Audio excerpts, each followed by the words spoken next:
this portion of the demo is depth estimation. Depth is estimated by comparing the blur size of the two images, RGB and infrared, based on the fact that when the objects in the image gets farther away from the focal plane, the size of the blur gets larger. Our infrared image has bigger depth of field from its smaller aperture, and that stays focused longer than the RGB image, so they have different blur sizes. And that is precisely how we extract depth. And as you can see, we're using a slightly different apparatus here. And this is what we used earlier, which is a fit for mobile camera. And this is M12 camera, which is used for longer range applications. The range is selected by the optical module setting. So longer module with the same sensor, smaller optical module with the same sensor, they just cover different range. And the principle of the technology still remains the same. So we have set up here, the first chart here is placed at 40 centimeters away from the camera. And the second chart here is set at 70 centimeters from the camera. And we have the third chart that's set at 150 centimeters away from the camera. Alright, so let me take you to the live screen now. So what you're seeing here is the real-time depth mode. I can switch it back to the image mode. And as you can see, this is the live feed. Like you see my hand in there. And let me just show you the quick preview mode, which shows the green channel and IR channel, and show you the difference between the two images that has difference in blurriness. So green image, if you see towards the last chart, you can see that it's blurred, and the middle chart is somewhat blurred, and you can see that the IR image carries the all sharp image. And those two difference in those two images is what we use to get the depth information and comparing the size of the blur. And let me take you back to the live depth mode, or real-time depth mode.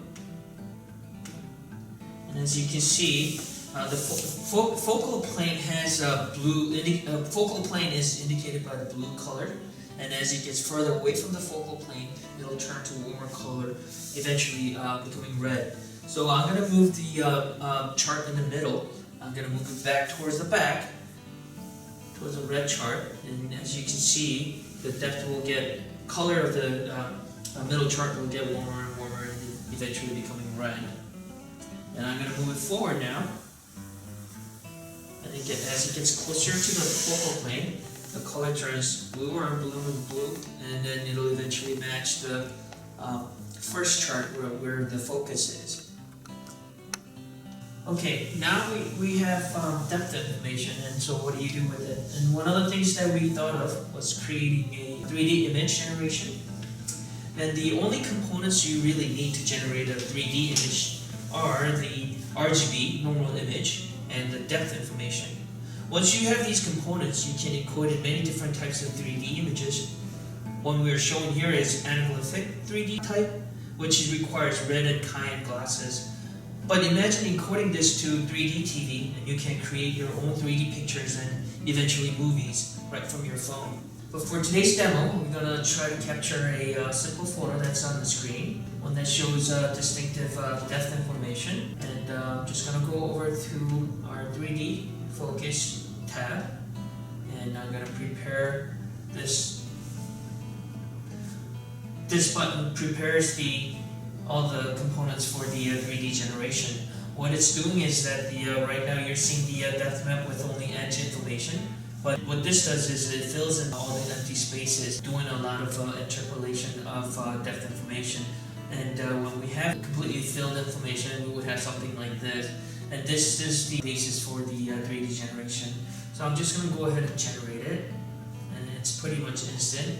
And you will need glasses such as this to view it properly. But if you have the glasses, you should be able to see this in 3D. And this is an effect that has going into the picture.